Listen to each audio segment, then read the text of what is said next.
অৰুণাভ তেওঁৰ পিতৃৰ বিয়োগ হোৱাৰ পাছত আইদেউ পৰিল শোকত।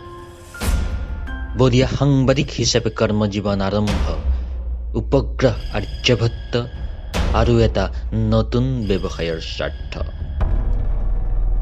প্ৰভাতী পক্ষীৰ মাতৰ অনুকৰণত সুতুলি বজোৱা আৰম্ভ কৰা এক নতুন দিশলৈ অবিৰাম হৈ আছে বহুতো ভগ্নপ্ৰায় অতীত, জীৱন্ত আৰু সংকুশ কেন্দ্ৰিক ইয়াৰ অৰ্থবৰ্গ।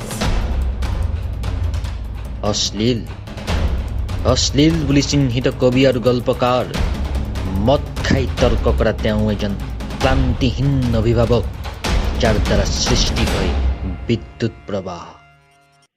চুম্বকীয় তৰংগ প্ৰেৰণ কৰা তেওঁৱেই একমাত্ৰ পুত্ৰ অৰুণাভ।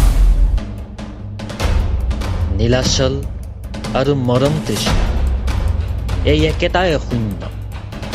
সমাজৰ অস্পৃশ্য বুলি গণ্য কৰিব খোজা তেওঁ এজন প্ৰতিষ্ঠিত সৈন্য। প্ৰাণ, গান, ধ্যান আৰু দান দিয়াৰ অপৰাধত দোষী সাব্যস্ত হোৱা তেওঁ এক ক্ষমতা সম্পন্ন ৰাজবংশ।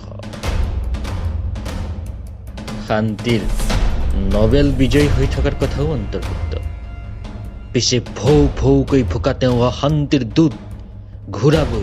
ঘূৰাবই বিজুলী বেগেৰে তীক্ষ্ণ তৰোৱাল। ধৰ্ম আবেগ জড়িত গোড়ামীৰ অন্ত হ'ব, আৰম্ভ হ'ব কলিৰ অন্ধকাৰ। অস্বস্থমা হত পিছে এটি গজৰ দৰেই তথাকথিত এই শংকৰাজনৰ মহান দেশ। পোহৰৰ চাকি জ্বলাই নিঃশেষ হয় ইয়াৰ পৰিৱেশ। জ্বলি জ্বলি উঠিব খোজা তেওঁৱেই পৰিচালনা কৰা এইখনেই আৰ্য দৰ্পণ। আৰু আপোনাৰ অৰ্ধপৰিবাহী বস্তুও কেতিয়াবা অতিমাত্ৰা উৎসাহ প্ৰদান কৰে। তেওঁ কয়, আপোনালোকেই মোৰ মুখ্য আকৰ্ষণ।